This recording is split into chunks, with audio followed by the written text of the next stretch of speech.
है आपका अपने यूट्यूब चैनल राम स्टडी 24 पर।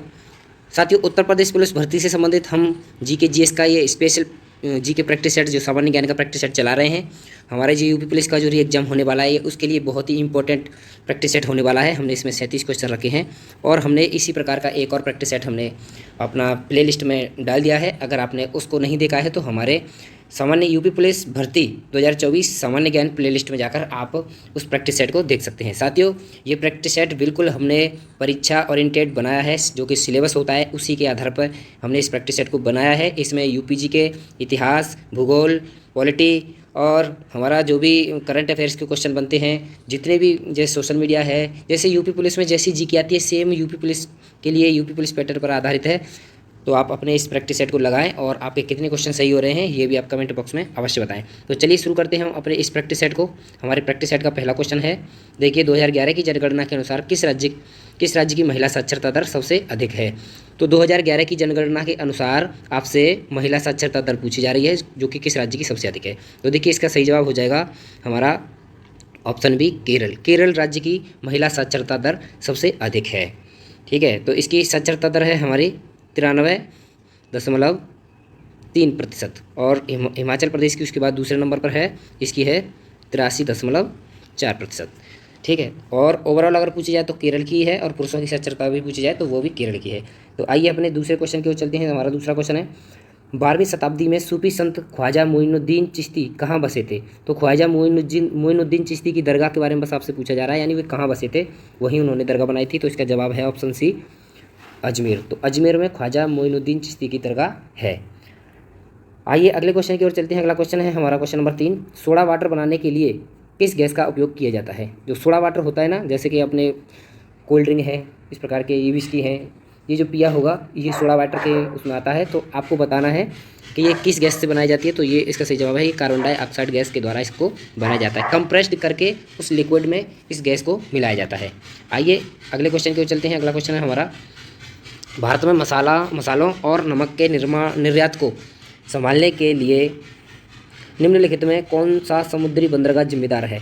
तो पूछा जा रहा है जिसमें भारत में मसालों और नमक, जो मसाले होते हैं और नमक, उनके निर्यात को संभालने के लिए कौन सा बंदरगाह है। तो देखिए मसालों से संबंधित कौन सा राज्य है हमारा, केरल, और केरल में कौन सा बंदरगाह है, कोच्चि बंदरगाह। तो ये इसका सही जवाब हो जाएगा कोच्चि बंदरगाह। ठीक है, आइए अगले क्वेश्चन को चलते हैं। क्वेश्चन नंबर 5 है हमारा, भारत की पहली महिला विदेश मंत्री कौन थी। तो भारत की पहली महिला विदेश मंत्री पूछी जा रही है। तो इसका सही जवाब है ऑप्शन सी, श्रीमती इंदिरा गांधी। श्रीमती इंदिरा गांधी हमारी भारत की पहली प्रधानमंत्री भी थी और उसी के साथ साथ इनको ये अतिरिक्त कार्यभार भी संभालना पड़ा था 1967 से और 1989 तक। आइए अगला क्वेश्चन देख लेते हैं। हमारा अगला कौन सा क्वेश्चन है, अगला क्वेश्चन है, भारत का संविधान संवैधानिक कमेटी द्वारा कब अपनाया गया। तो भारत का संविधान कब अपनाया गया, बस ये आपसे पूछा गया है। तो देखिए हमारा इसका सही जवाब है ऑप्शन सी, 26 नवंबर 1949 और 26 जनवरी 1950 को हमारा संविधान जो है कि देश में लागू हुआ था। ठीक है, इन दोनों डेटों को याद रखना, ये बहुत ही इंपॉर्टेंट डेट है, पूछी जाती है। ठीक है, तो संविधान दिवस पूछा जाए तो 26 नवंबर को मनाया जाता है। ठीक है, तो 26 नवंबर 1949 को हमारा संविधान संवैधानिक कमेटी द्वारा इसको अपनाया गया था। आइए अगले क्वेश्चन की ओर। देखिए साथियों, क्वेश्चन के जो लेवल उस परीक्षा के जैसे ही है, इसमें बस क्वेश्चन आपको इस प्रकार से, जो क्वेश्चन की लेंथ होगी वो थोड़ी लंबी होगी, वरना क्वेश्चन बहुत इजी है।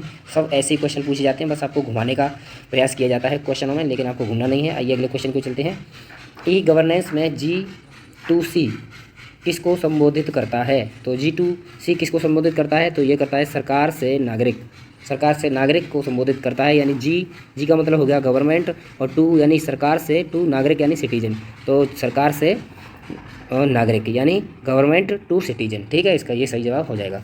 आइए अगले क्वेश्चन की चलते हैं। हमारा अगला क्वेश्चन है, भारत के निम्नलिखित स्वतंत्रता सेनानियों में से किसने वर्ष 1943 में भारतीय राष्ट्रीय सेना यानी आज़ाद हिंद फौज, जिसे 1942 में रास बिहारी बोस और कैप्टन जनरल मोहन सिंह ने बनाया था, उस पुनर्जीवित किया। यानी किसने उसको पुनर्जीवित किया, जो पहले भारतीय राष्ट्रीय सेना थी उसको आज़ाद हिंद फौज बना दिया था किसने। तो देखिए इसका सही जवाब हो जाएगा सुभाष चंद्र बोस। तो ये सुभाष चंद्र बोस ने, यानी पूछा गया है बस इजी क्वेश्चन के, आज़ाद हिंद फौज की जो है स्थापना किसने की, तो ये सुभाष चंद्र बोस ही हैं। यानी उसको जो पहली पार्टी थी उनको जीवित कर दिया था इन्होंने 1943 ईस्वी में।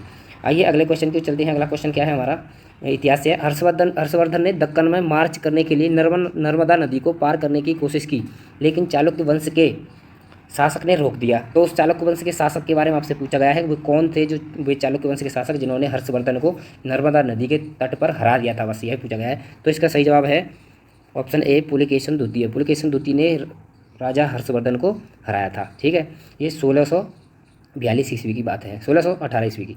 आइए अगले क्वेश्चन को और चलते हैं। अगला क्वेश्चन हमारा, निम्नलिखित में से कौन सी शास्त्रीय नृत्य शैली चिदम्बरम मंदिर के गोपुरम पर अंकित है? जो चिदम्बरम मंदिर है उसमें वो जो शास्त्रीय शैली है वो कौन सी शास्त्रीय शैली है, ये पूछा गया है। तो इसका सही जवाब भरतनाट्यम। तो आपको पता है जो चिदम्बरम मंदिर है ये हमारा कहाँ है? तमिलनाडु में। और तमिलनाडु की शास्त्रीय शैली कौन सी है? भरतनाट्यम। तो इसका आप सेंस के साथ भी आंसर दे सकते थे। आइए अगले क्वेश्चन की ओर चलते हैं। अगला क्वेश्चन है, भारत में किस पंचवर्षीय योजना से उदारीकरण सहित राजकोषीय और आर्थिक सुधार अपनाए गए? तो कौन सी पंचवर्षीय योजना थी जिसमें उदारीकरण सहित राजकोषीय और आर्थिक सुधार अपनाए गए? तो ये थी हमारी 8वीं पंचवर्षीय योजना, जो कि 8वीं पंचवर्षीय योजना हमारी 1990 में चालू होने वाली थी, लेकिन 1990 में चालू ना होकर के 1992 में चालू हुई थी और उसके बाद 1997 तक ये चली थी। ठीक है, चलिए अगले क्वेश्चन को चलते हैं हम। अगला क्वेश्चन है हमारा, सियोम ब्रिज का उद्घाटन किस राज्य या केंद्र शासित प्रदेश में किया गया? तो ये करंट अफेयर से क्वेश्चन है। जो सियोम ब्रिज है इसका उद्घाटन किस राज्य या केंद्र शासित में किया गया? तो इसका देखिए सही जवाब आपको लगाना है अरुणाचल प्रदेश। ठीक है, जम्मू कश्मीर नहीं लगाना है क्योंकि आपको यहाँ राज्य और केंद्र शासित दिखाई दे रहा होगा, तो आप केंद्र शासित की सोच रहे हैं, लेकिन इसका सही जवाब हो जाएगा अरुणाचल प्रदेश। आइए अगले क्वेश्चन की ओर चलते हैं। अगला क्वेश्चन है, भारत के इन राज्यों में से किस राज्य की 2 राजधानियाँ हैं? बताइए कौन सा ऐसा राज्य है जिसकी 2 राजधानियाँ हैं? तो देखिए ऑप्शन है हिमाचल प्रदेश, जम्मू कश्मीर, राजस्थान, मध्य प्रदेश। तो देखिए हिमाचल प्रदेश की 2 राजधानियां हैं, कौन सी? एक होती है हिमाचल प्रदेश की शिमला और एक होती है धर्मशाला। जम्मू कश्मीर को टिक नहीं करेंगे क्योंकि जम्मू कश्मीर एक केंद्र शासित प्रदेश है। आइए अगले क्वेश्चन की, 90 ईस्ट रीज पूर्वी कटक निम्नलिखित में से किस महासागर में स्थित है? तो ये हमारा हिंद महासागर में स्थित है, क्योंकि हिंद महासागर हमारा उड़ीसा के आसपास है, तो हिंद महासागर और कटक भी उड़ीसा में है। ठीक है, तो इस प्रकार से। आइए अगले क्वेश्चन की ओर, अहिंसा का सिद्धांत महावीर स्वामी द्वारा प्रतिपादित किया गया था, जिनका जन्म किस महाजनपद में हुआ था? तो जो 16 महाजनपद थे उनमें से महात्मा जो हमारे महावीर स्वामी हैं इनका जन्म किस महाजनपद में हुआ? तो इसका सही जवाब हो जाएगा वज्जी। वज्जी में इनका जन्म हुआ था। आइए अगले क्वेश्चन की ओर, एक अंतरिक्ष यात्री को आकाश कैसा दिखाई देता है? तो एक अंतरिक्ष यात्री होगा तो उसको गहरा काला दिखाई देगा, क्योंकि वहाँ प्रकाश का प्रकीर्णन नहीं होता। प्रकाश का प्रकीर्णन हमारे वायुमंडल में होता है, और लेकिन अगर आप अंतरिक्ष में जाएंगे तो वहाँ प्रकाश का प्रकीर्णन नहीं है वायुमंडल न होने के कारण। तो आइए अगले क्वेश्चन की ओर बढ़ते हैं। अगला क्वेश्चन है हमारा 18वां, ग्लोबल फायर पावर रैंक 2024 के अनुसार किस देश ने विश्व स्तर पर चौथा सबसे मजबूत सैन्य स्थान हासिल किया है? यानी वो कौन सा देश है जो दुनिया में चौथे नंबर पर मजबूत है सैन्य मामले में? तो इसका जवाब सही हो जाएगा भारत। भारत की जो सैन्य क्षमता है वो चौथे नंबर पर है। पहले नंबर पर है अमेरिका की, उसके बाद दूसरे नंबर पर है रूस की, और तीसरे नंबर पर है चाइना की। चाइना के बाद अपना भारत दुनिया में चौथा स्थान रखता है सेना के मामले में मजबूती में। ठीक है, आइए अगले क्वेश्चन की ओर चलते हैं। अगला क्वेश्चन है हमारा क्वेश्चन नंबर 19, अंतर्राष्ट्रीय नागरिक उद्यान संगठन का मुख्यालय निम्नलिखित में से किस स्थान पर है? तो अंतर्राष्ट्रीय जो नागरिक उद्यान है इसका मुख्यालय हमारा मॉन्ट्रियल में है, मॉन्ट्रियल कनाडा में स्थित है। ठीक है, आइए अगला क्वेश्चन, निम्नलिखित में से कौन खरीफ फसलों का उदाहरण नहीं है? तो खरीफ फसल का उदाहरण क्या नहीं है? देखिए चावल खरीफ का है, मूंग खरीफ की है, और हमारा मक्का भी खरीफ की है, लेकिन मटर हमारी एक रबी की फसल है, तो इसका जवाब हो जाएगा मटर। ठीक है, जो सर्दियों में उगाई जाती है वो रबी की फसल होती है, जो बरसात के समय उगाई जाती है वो खरीफ की, और जो एकदम गर्मियों में उगाई जाती है वो जायद की फसल होती है। आइए अगला क्वेश्चन और देख लेते हैं कौन सा है। क्वेश्चन नंबर 21, निम्नलिखित में से किसे संसदीय कार्यवाही में भाग लेने का अधिकार है? तो कौन है जो संसदीय कार्यवाही में भाग ले सकता है? तो इसका देखिए सही जवाब है भारत के महान्यायवादी। ये भारत के महान्यायवादी जो होते हैं ये संसदीय कार्य में भाग ले सकते हैं बिना किसी वोटिंग के, और इनकी नियुक्ति भारत के राष्ट्रपति करते हैं, और इनका कार्यकाल भारत के जो राष्ट्रपति के प्रसाद पर्यंत होता है, उन अनुच्छेद 76 में उनको इनका उल्लेख है। आइए अगले क्वेश्चन के, उत्तर प्रदेश पुलिस ने महिला पुलिसकर्मियों के लिए एक एसिड प्रूफ बॉडी प्रोटेक्टर बनाया है, इस जैकेट का नाम क्या है? तो इस जैकेट का नाम पूछा गया है, जो महिलाओं के लिए जो बॉडी प्रोटेक्टर एसिड प्रूफ बनाया है। तो देखिए इसका सही जवाब हो जाएगा ऑप्शन बी, प्रज्वला। आप एसिड रक्षक को नहीं लगाएंगे, प्रज्वला को उन्होंने बनाया है जैकेट को।